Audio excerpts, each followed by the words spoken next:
Sri Radha Krishna Radha Lalita Shiv Shakhan Vitamsya Nam Shivadaya Krishna Krishnaya Putaleshi Bhakti-vaibhava Swami Namaste Saraswate Devi Gauravani Pacharani Nirvisheshi Shunyadi Pashakya Deshattarine Sri Krishna Chaitanya Prabhu Nityananda Shri Advaita Gadadhar Shiva Bhaktivinoda Hare Krishna Krishna Krishna Hare Hare Hare Rama Hare Rama Rama Rama Hare Hare सर्वशास्त्राध्येत्यूष सर्ववेदैकसत्फलः सर्वसिद्धान्तरत्नाढ्य सर्वलोकैकदृक्पदः सर्वभागवतप्राण श्रीमद्भागवतप्रभो कलिध्वान्तोद्दारित्य Shrikrishna परिवर्तित परमानन्दपाठाय प्रेमवर्षक्षराय ते सर्वदा सर्वसेव्या श्रीकृष्णाय नमोऽस्तु मे मदैकबन्धो मत्सङ्गीं मद्गुरो महाघन मन्निस्तारकमद्भाग्यमदानन्द नमोऽस्तु ते असाधु साधुसादायिन् अतिनीचोच्चताकर आनमञ्चकदाचिन्मां प्रेम्णा हृत्कण्ठयो स्फुरा ॐ नमो भगवते वासुदेवाय ॐ नमो भगवते वासुदेवाय ॐ नमो भगवते वासुदेवाय Okay, continuing 3.19.33 Sutta 35. Vasa. It's only 35.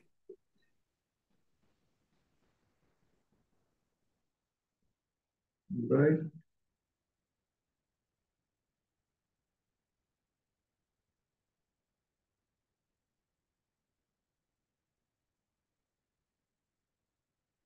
Is it? Upanishad Yudhishthira Vasa's done. Looks like. Okay, 35. Yogajendram Shashagrastam Dhyayantam Charanambujam Roshantinam Karenunam Kritshratto Mochayad Drutam. The personality of Godhead delivered the king of the elephants, who was attacked by an alligator and who meditated upon the lotus feet of the Lord. At that time, the female elephants who accompanied him were crying, and the Lord saved them from the impending danger. What is this?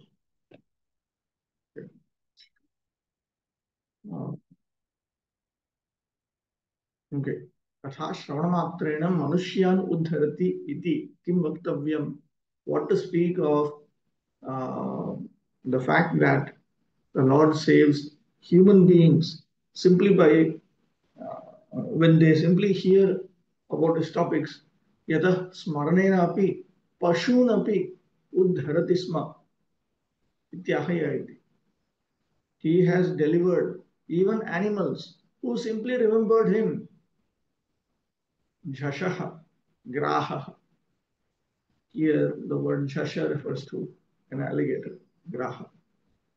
Jhashaditi kim vaktavyam krichrataha samsaradapi. What to speak of just from an alligator was attacked by an alligator. He was also delivered from the difficulties of material existence itself. That is indicated in Krichrataha. Samsaradapi. Karenunam iti tasam patim iti arthaha. He was and Gajendra was the husband of the various she elephants there.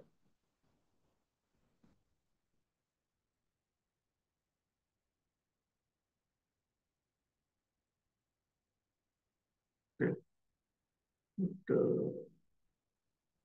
35, 36. 36 is also another sentence. It looks like the example of the elephant in danger, who was saved by the Supreme Lord, is especially cited here because even if one is an animal, he can approach the personality of Godhead in devotional service, whereas even a demigod cannot approach the Supreme Person unless he is a devotee. 36.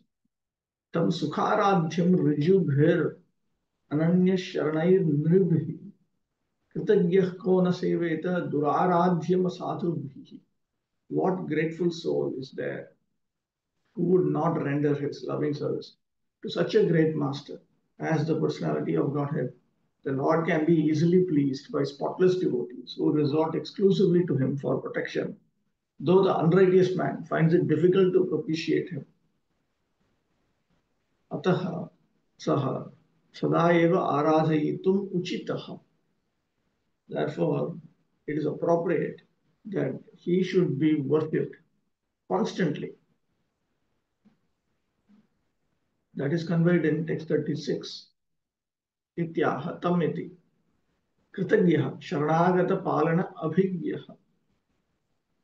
He is kritagya, he is a grateful soul, which means that he is well experienced in protecting those who have surrendered unto him. Asadhubhihi, anrjubhihi, anyasharanaihi cha. Though uh, it is impossible for him to be worshipped by asadhus, which means the non-devotees, which can uh, by those who are non-unpretentious and by those who have taken shelter of someone other than him. Richubhi Ananya Sharanaihi Sukharatya.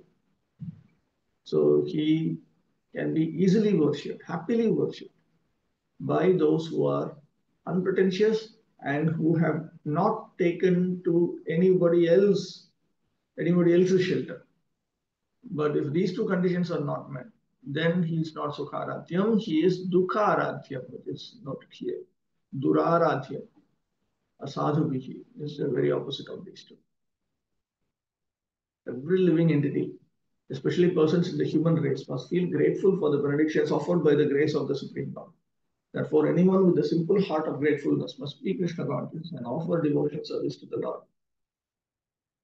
Those who are actually thieves and rogues do not recognize or acknowledge the benedictions offered to him by the Supreme Lord, and they cannot render him devotional service. Ungrateful persons are those who do not understand how much benefit they are deriving by the arrangement of the Lord. They enjoy the sunshine and moonshine, and they get water free of charge. Yet they do not feel grateful, but simply go on enjoying these gifts of the Lord. Therefore, they must be called thieves and rogues. 57. यो वै हिरण्याक्षं वधं महाद्भुतं विक्रीडितं कारणसूकरात्मनः शृणोति गायत्यनुमोदितेञ्जसा विमुच्यते ब्रह्मं वधादपि द्विजः. O Brahmanas, anyone who hears, chants, or takes pleasure in the wonderful narration of the killing of the Hiranyaksha demon by the Lord, who appeared as a firstborn in order to deliver the world, is at once relieved of the results of sinful activities, even the killing of a Brahmana.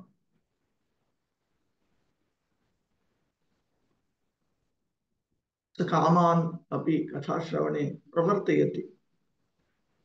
And then he inspires, he encourages even those who have material desires to hear the topics pertaining to the Supreme Lord. Yova iti in text 37. Since the personality of Godhead is in the absolute position, there is no difference between his pastimes and his personality. Anyone who hears about the pastimes of the Lord associates with the Lord directly. And one who associates directly with the Lord is certainly free from all sinful activities, even to the extent of the killing of a Brahmana, which is considered the most sinful activity in the material world. One should be very eager to hear about the activities of the Lord from the bona fide source, the pure devotee. If one simply gives oral reception to the narration and accepts the glories of the Lord, then he is qualified. The impersonal philosophers cannot understand the activities of the Lord. They think that all his activities are Maya. Therefore, they are called Mayavadis. Since everything to them is Maya, these narrations are not for them. Some impersonalists are reluctant to hear Srimad Bhagavatam, although many of them are now taking an interest in it just for monetary gain through professional recitation. Actually, however, they have no faith. On the contrary, they describe it in their own way. We should therefore not hear from the Mayavadis. We have to hear from Sutta Goswami or Maitreya, who actually present the narrations as they are. And only then can we relish the pastimes of the Lord. Otherwise, the effects on the neophyte audience will be poisonous. Uttam Harikatha Amritam, pure Harikatha, will also be poisonous if we don't hear it from the right source. 38. Etan Mahapunyamalam Pavitram Dhanyam Yashasyam Padam Ayura Ashisham Ashisham Padam Ayura Ashisham Pranendriyanam Yuthi Shaurya Vardhanam Narayanam Te Gadiranga Shrinvata. This most sacred narrative confers extraordinary merit, wealth, fame, longevity, and all the objects of one's desire. On the field of battle, it promotes the strength of one's vital organs and organs of action. One who listens to it at the last moment of his life is transferred to the supreme abode of the Lord. Oh dear Shaunaka. Devotees are generally attracted by the narratives of the pastimes of the Lord. And even though they do not prosecute austerities or meditation, this very process of hearing attentively about the pastimes of the Lord will endow them with innumerable benefits such as wealth, fame, longevity, and other desirable aims of life. So, desirable aims of life. These are the Purusharthas. If one continues to hear Srimad Bhagavatam, which is full of narratives of the pastimes of the Lord, at the end of this life, one is sure to be transferred to the eternal transcendental abode of the Lord. Thus, hearers are benefited both ultimately and for as long as they are in the material world. That is the supreme, sublime result of engaging in devotion service. The beginning of devotion service is to spare some time and listen to Srimad Bhagavatam from the right source. See? From the right source. And this is the beginning. शृण्वतां स्वकथा Krishna पुण्यश्रवणकीर्तना तुभ्यन्तस्तोह्यभद्राणि वितनोति सुकृत्सताम् अष्टप्रायेषु भद्रेभ्यः. Lord Chaitanya Mahaprabhu also recommended 5 items of devotional service, namely to serve the devotees of the Lord, to chant Hare Krishna, to hear Srimad Bhagavatam, to worship the deity of the Lord, and to live in a place of pilgrimage. Just performing these 5 activities can deliver one from the miserable condition of material life. 38, let me just quickly see. Okay. No remarks from Siddhanta Saraswati. There is something here. What is the right source? Right source means those who are obedient to the teachings of Shastra in as it is handed down in Parampara and in such a manner that they are actually showing the effect, they are progressing in Krishna consciousness. Ideally, it should be heard from perfect pure devotees of Krishna because then 100% result will come. But if that is not available, then the hearing should be done from those who are more advanced. Sajati Ashaye Snigdhe Sadho Sangha Swatah Vare. Okay, chapter 20. Conversation between Maitreya and Vidura. 1. Shaunaka Mahim Pratishtham Madhyasya Saute Swayam Bhuvo Manuhu Kanyanvatishtad Dwarani Margaya Varajanmana. Shaunaka Vacha Mahim Pratishtham Adhyasya Saute Swayam Bhuvo Manuhu Kani Anvatishtad Dwarani Margaya Avarajanmana. Shaunaka inquired, O Suta Goswami, after the earth was again situated in its orbit, what did Swayambhu Manu do to show the path of liberation to persons who were to take birth later on? Visargo ya samasena purumuktah sa evahi vimshe vyasochyate Swayambhuva vamsha vipakshaya. Right. Vyasyocyate, not vyasocyate.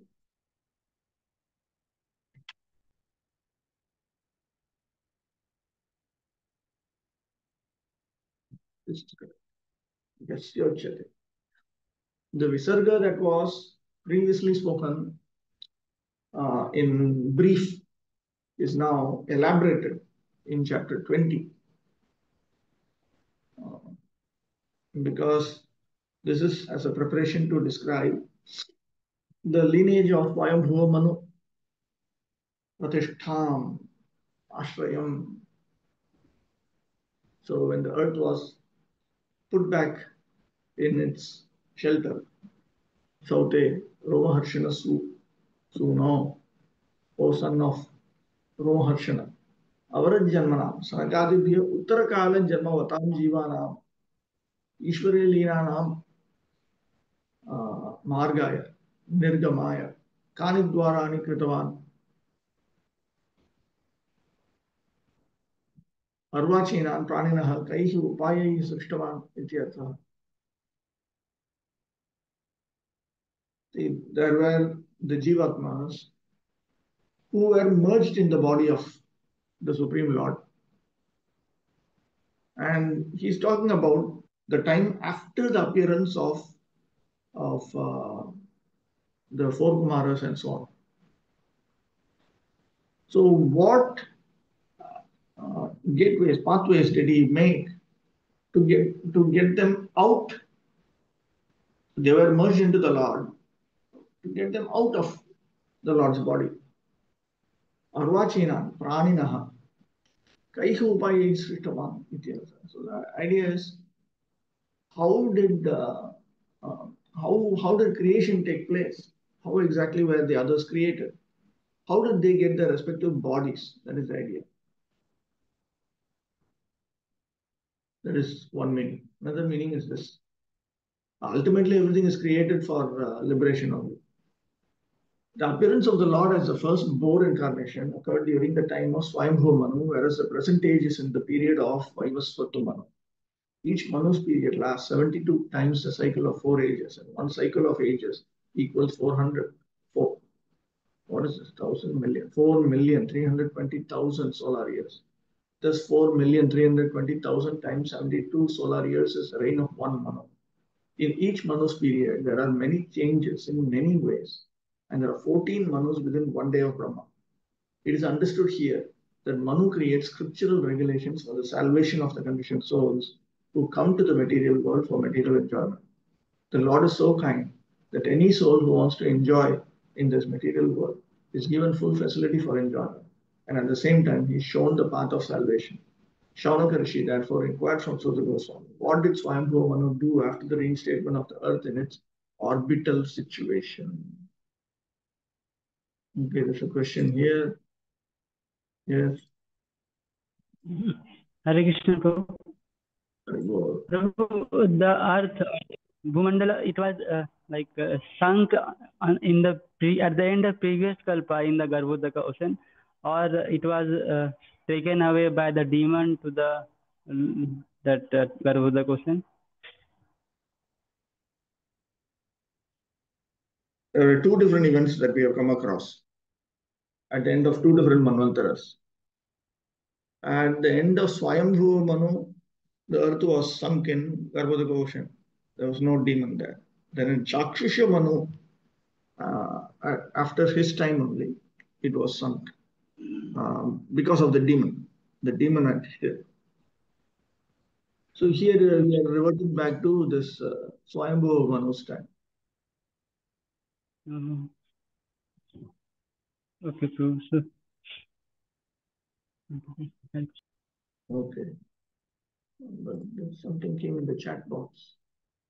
So, but the Gauranga Prabhu was asking, it is said that one should hear Nama Sankirtan in this age with the devotees, but we see those devotees who are doing Kirtan, they are not so advanced, but they may be more advanced than us. That is something we should keep examining. So, if they are more advanced than us, then in their association, when we engage in Kirtana, then it will always be beneficial. It is our duty to also practice Krishna consciousness and spread Krishna consciousness. So when we spread Krishna consciousness, then those who are taking to Krishna consciousness, they may be also chanting, and if they don't see us singing, dancing, and doing all these activities of kirtana, then they will also not do. So then we'll have to do all these things with them only. So this is also part of the process.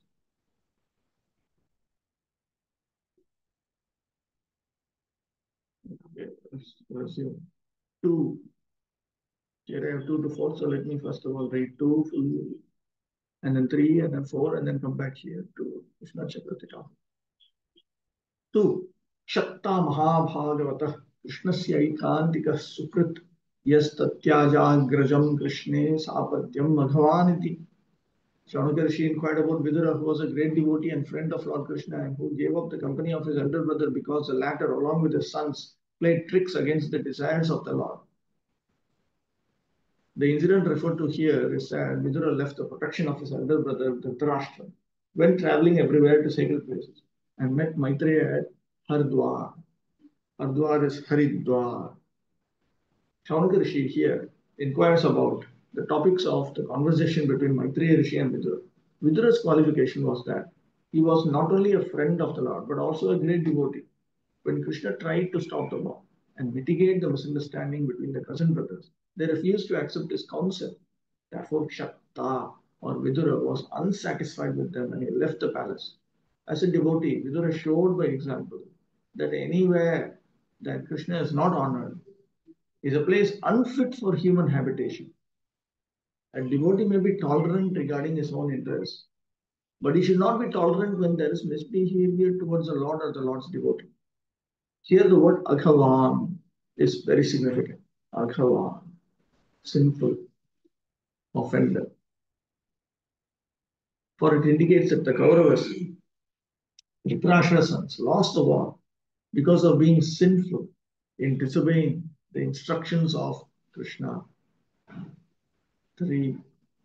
Vaipayana Danavaro Mahitve Tasya Dehajaha Sarvatmana Shitah Krishnam Tatparams Chapyanuvratah. Vidura was born from the body of Vedavyasa and is not less than he. Thus he accepted the lotus feet of Krishna wholeheartedly and was attached to his devotees.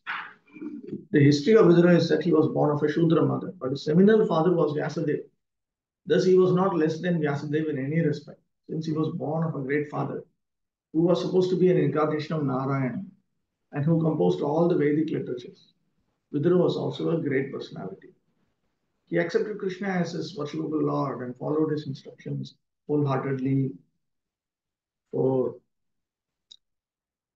Kim Anvapritchan Maitreyam Virajas Tirtha Sevaya Upagamya Kushavarta Asinam Tattvittamam Kim Anvapritchat Maitreyam Virajah Tirtha Sevaya Upagamya Kushavarte Asinam Tattvittamam. Vidura was purified of all passion by wandering in sacred places. At last he reached Haridwar, where he met the great sage who knew the signs of spiritual life and inquired from him. Shaunaka Rishi therefore asked, what more did Vidura inquire from Maitreya? Etat prashnotarastu Vidura Maitreya samvadena eva bruhi iti ashena ahakshatta iti. Please give the answer to my question through the conversation between Vidura and Maitreya itself. With this in mind, he spoke text 2 onwards. Sapatyam, what is this? Sapatyam, along with his 100 sons. Duryodhana Adyai Putrai Sahitam. Anavaraha, Anavaraha. Anyunaha, not inferior, not in any way inferior. दोस्तों जी दोस्तों अच्छा पालो ना चलो दोस्तों अच्छे दोस्तों जी मुझे तो कोई सच बात बोलता है कितना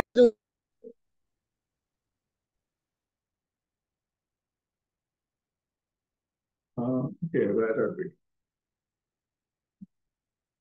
Virajah, Vigatam Rajaha Yasmat Saha Virajah. Vidura, who was without material contamination. Vidura, who was freed from Rajas. Tirtha Sevaya iti hetu ukte. He was freed from that by his visit of various tirthas, sacred places. This is the reason for this.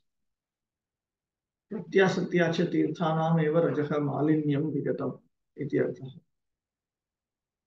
And it is understood by implication that when one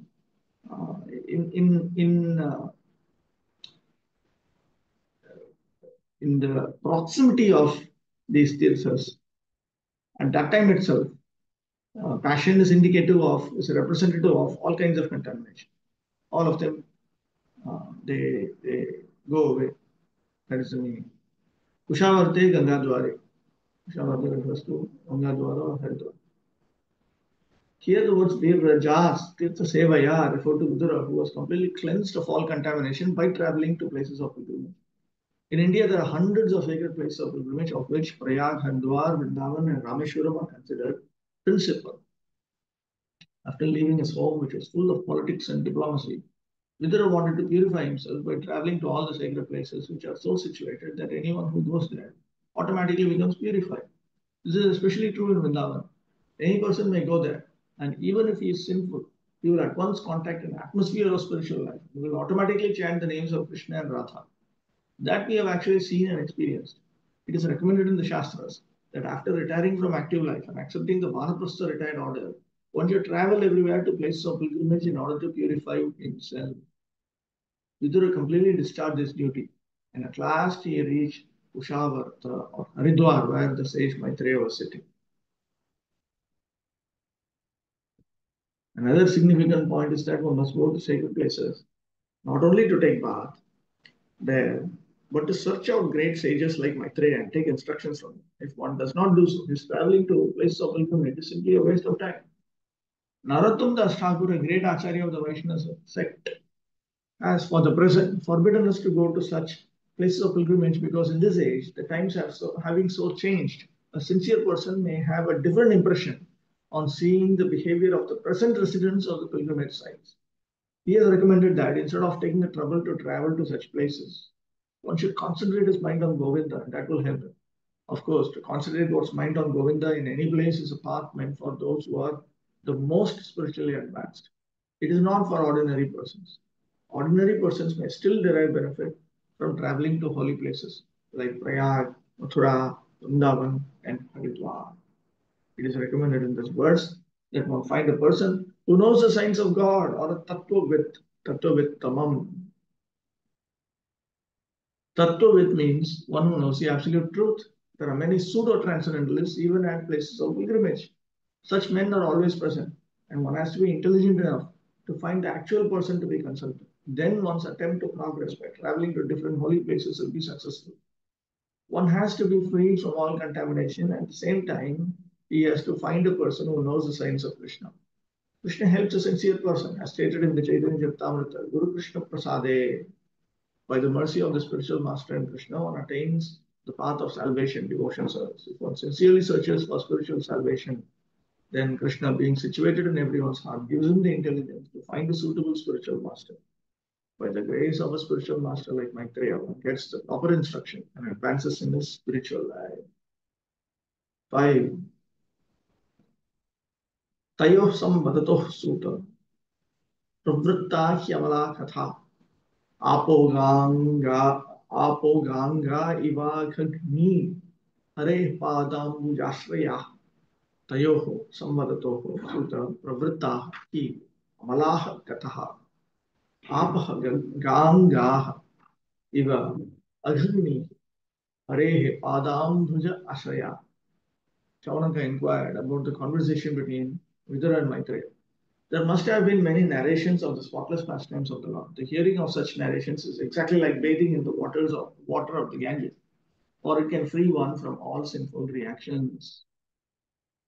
Amalah katha iti tayor bhaktatva bhaktanam cha Krishna anya katha rahitya gangayam apaha gangyah.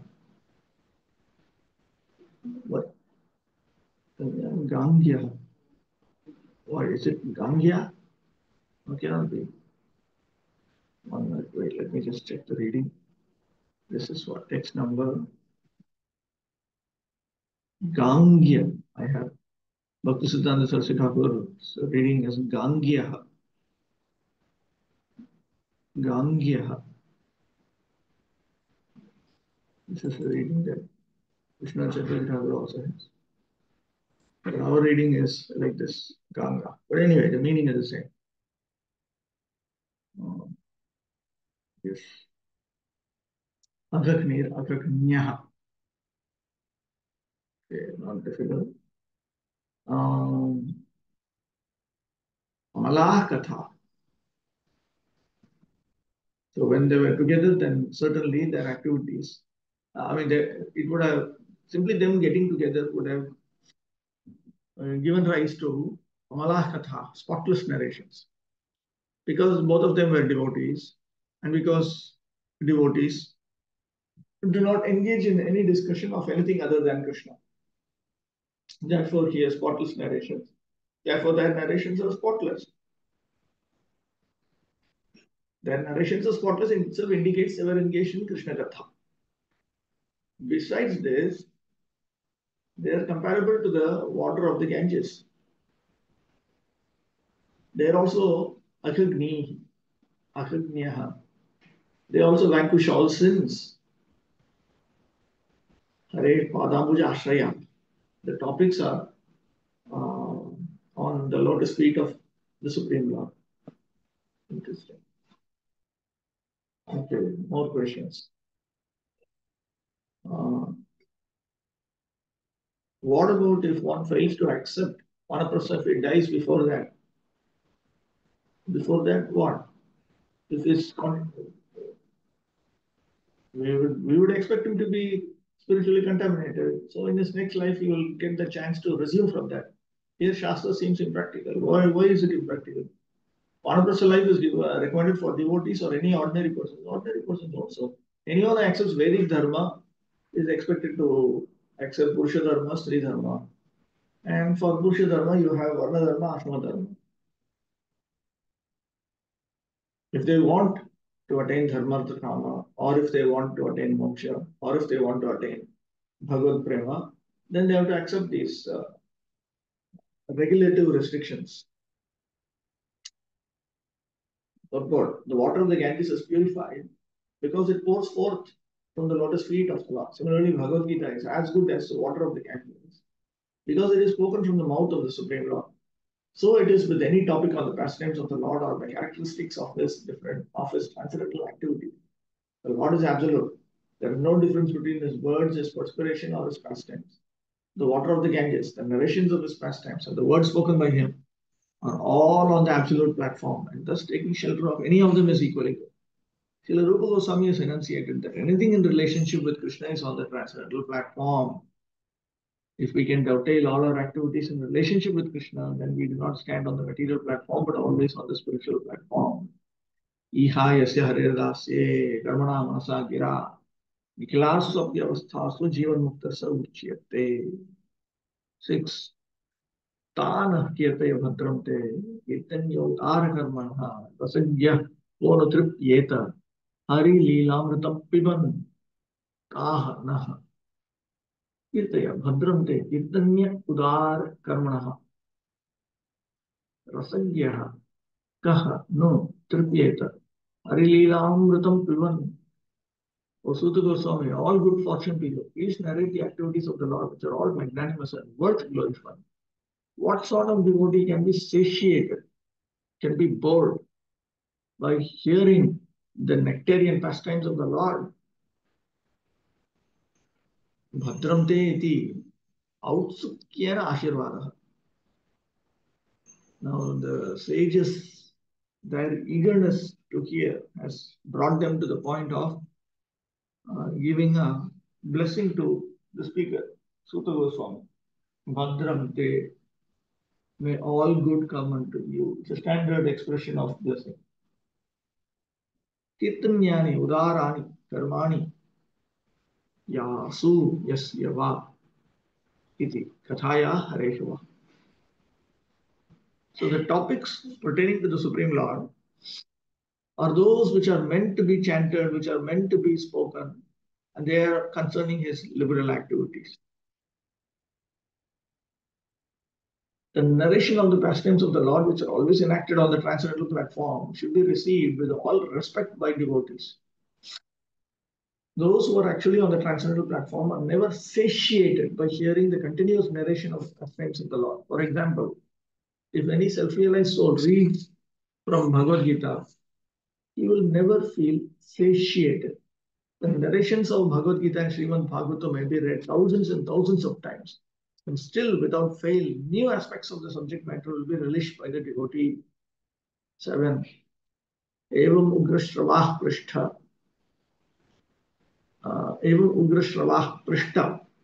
Rishibhir naimishaya nai भगवत्यर्पिताध्यात्मस्तानाः श्रूयतामिति एवं उग्रश्रवाः पृष्टः ऋषिभिः नैनश अयनैः भगवति अर्पित अध्यात्मः तान् आह श्रूयतामिति.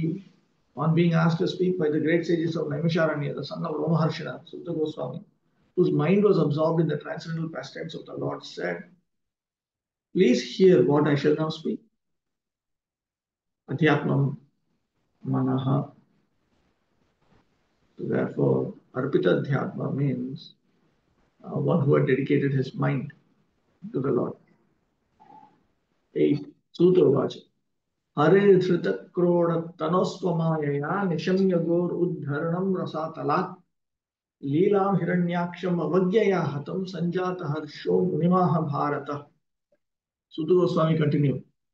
Vidura, the descendant of Bharata, was delighted to hear the story of the Lord who, having assumed by his own divine potency the form of a boar, had enacted the sport of lifting the earth from the bottom of the ocean and indifferently killing the demon Hiranyaksha. Vidura then spoke to the sage as follows. They evolved this manifested universe. Etan Jagat Abhavayan Utpadayam Asuhu. So, how did they evolve this manifested universe? 11. Swadvitiya kimasrajan swatantra utakarmasu aho swit samhata sarva idam smart samakalpayan swat sadvitiya kim asrajan swatantra utakarmasu aho swit samhata sarve praja. Okay, sarve idam sma Samakalpayan. Did they evolve the creation in conjunction with their respective wives? Did they remain independent in their action? Or did they all jointly produce it? How exactly they worked out creation? Creation itself is always considered to be something like unpacking. So how did that happen? Sadvitiya, Sabharya, Karmasu, Srishtyadishu, Swatantraha, Anya, Anapeksha.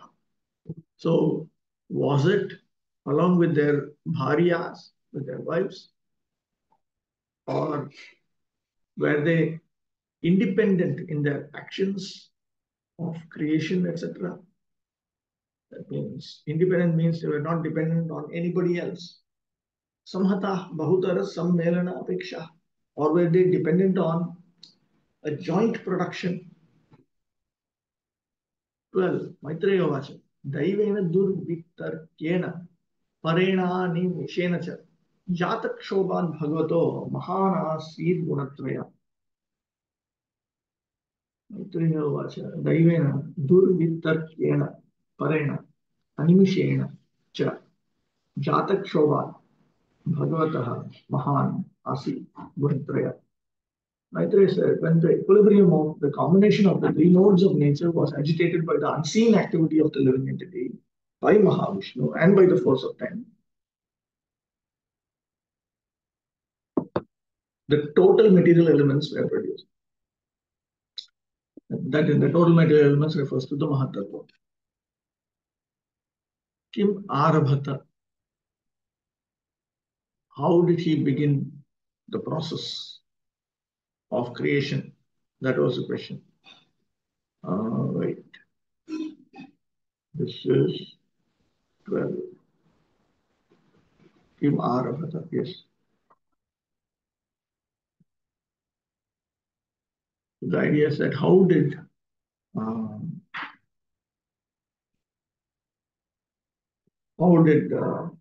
Brahma, Amarichi, and so on, how did they begin this activity of creation? So generally we think Sarga is creation of Karandakshay Vishnu. And then we think that Visarga is the creation of Brahma. But Visarga not only involves the creative activities of Brahma, but it also refers to his disciples and others who are also continuing this process until all the species of life are unpacked. Creation is still going on. Okay आरभत इति प्रश्नस्य उत्तरं विसर्गविस्तारं वक्ष्यन् तत् पूर्वभागं सर्वम् उक्तमपि कथा सौष्ठवार्थं संक्षेपेण अनुवदति. See, he actually wants to give an elaboration on Visarga. But before that, even though he has stated this before, in order to make the narration smooth, he summarizes that topic of Visarga, Daivena, by repeating it in summary form. Current verse, Daivena. Jiva Adrishtena. Here, Daivena, by superior management known as destiny, or by the unseen activity of the living entity. It refers to the previous adrishta of the jivas, the previous, you can say, the karmic reactions of the jivas. Idrishena durvitarkyena, durgyeya mulakena, parena, kalena, jatakshobha, gunatraya, pradhanat, mahan, pasit. What is the nature of that, of all those karmic reactions and so on? Oh, they are durvitarkyena. They're beyond empiric speculation. They cannot be understood by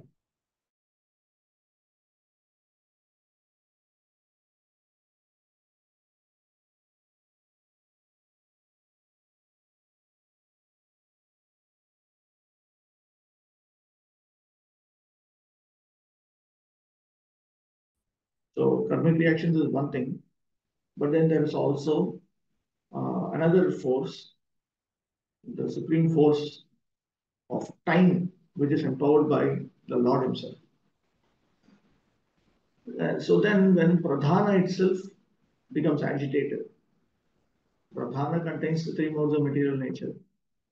So when pradhana is agitated, then mahatattva is produced. Bhagavata sakasha, bhagavat ikshita. So all of this happens impelled by Bhagavan, which further means all of this happens when Bhagavan glances at Pradhan. The cause of the material creation is described here very lucidly. The first cause is Daiva, or the destination, or the destiny of the conditioned soul. This destiny simply refers to the collective karmic reactions of this conditioned soul. The material creation exists for the conditioned soul who wanted to become a false lord for sense enjoyment.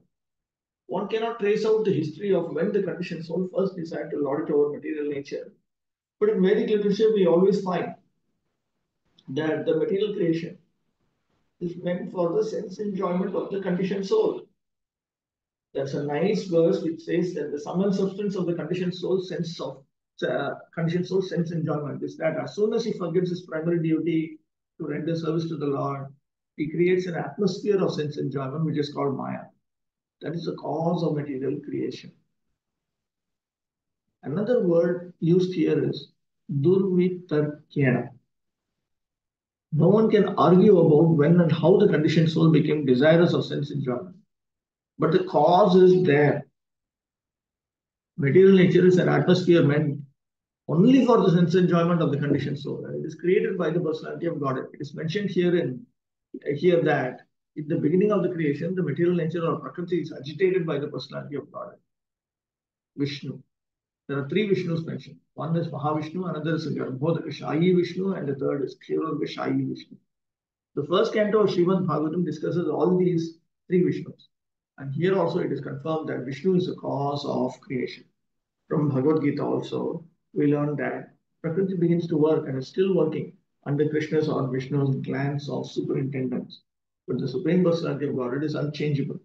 One should not mistakenly think that because the creation emanates from the Supreme Personality of Godhead, he has therefore transformed himself, transformed into this material cosmic manifestation. He exists in his personal form always, but the cosmic manifestation takes place by his inconceivable potency.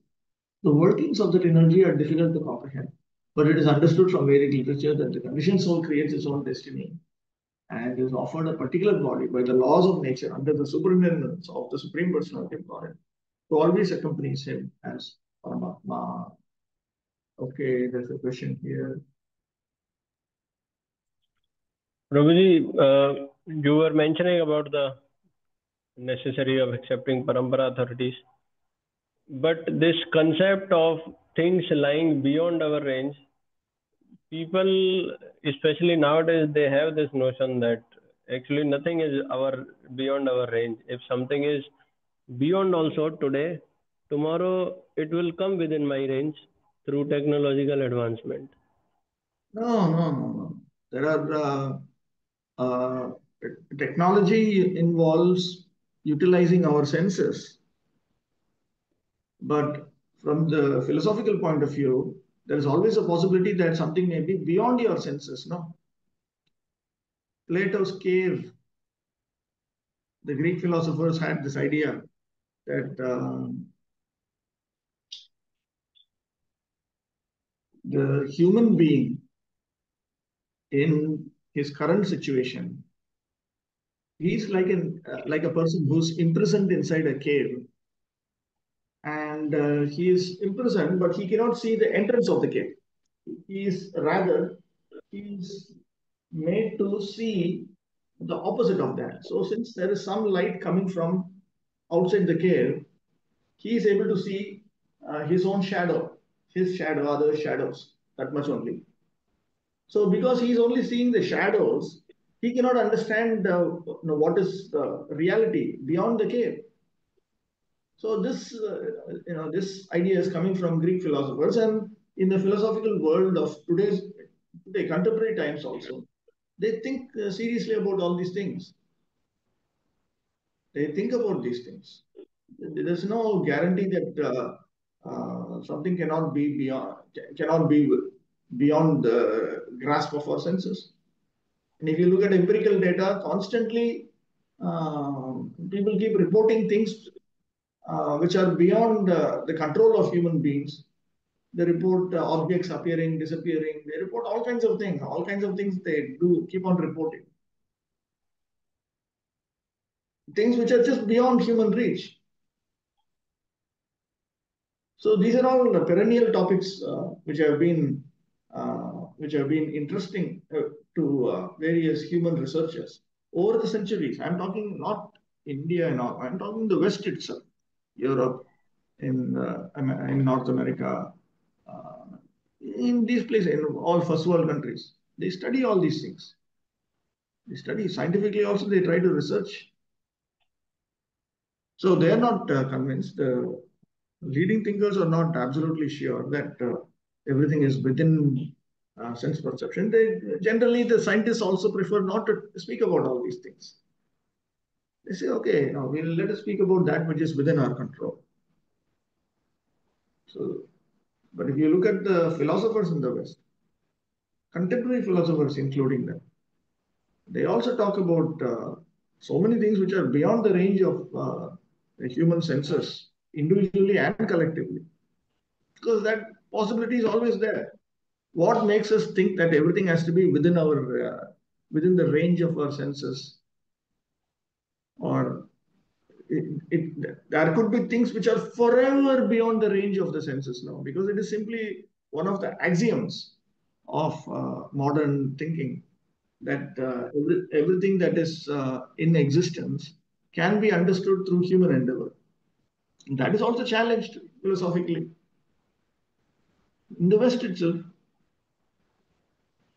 So it is not so easily settled like that.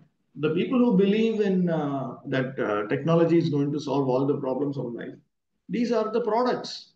These are the people that are required to purchase technology. So therefore, these are not considered to be the thinkers of the world. The thinkers are beyond the scientists. The scientists are the ones who are doing all this research on how to manipulate the material world. But the philosophers go beyond that. They even start thinking what is beyond material nature. This is happening throughout the world. Western philosophy itself, they also know it's not necessary that they believe in God, but they investigate all these things. So Western philosophy is not the best friend of Western science. There's a distinction between these two. These things are also being discussed in today's world, contemporary world. Just that our students in third world countries generally may not be familiar with these topics of discussion, this literature. Mm-hmm. 13. Rajah pradhanan mahatas trilingo daiva chodita jatas sarja bhutade viyatadini panchashah. As impelled by the destiny of the jiva, the false ego, which is of three kinds, evolved from the Mahatattva, in which the element of rajas predominates. From the ego, in turn, evolved many groups of 5 principles. Rajah pradhana. So something got disconnected. Is my audio still there or not? It is It there. is there. Your But screen is not being shared. This one says Zoom Workplace, it's trying to connect. In your computer, probably. Tablet is there. Tablet is alive. Okay. So anyway, I'm just continuing. Okay. Rajah pradhana iti sattva pradhana api mahan ahankara utpatti kale Rajah pradhana sutrakhya bhavet iti bhavaha. So at the time of generation of ahankara, then it is now referred to as sutra. The Mahatattva is referred to as sutra. Trilingaha, Trigunaha, Bhutadihi, Ahankaraha. Trilinga indicates that now Ahankara has 3 divisions corresponding to the 3 modes of material nature in the form of the Mahabhutas, the gross elements, and so on. Vyadadini Mahabhutani, Sukshma Bhutani, Jnanendriyani, Karmendriyani, Tattat Devataha cha, Pancha Pancha Sasarja ityartha. So different groups of 5 were created. The first group of 5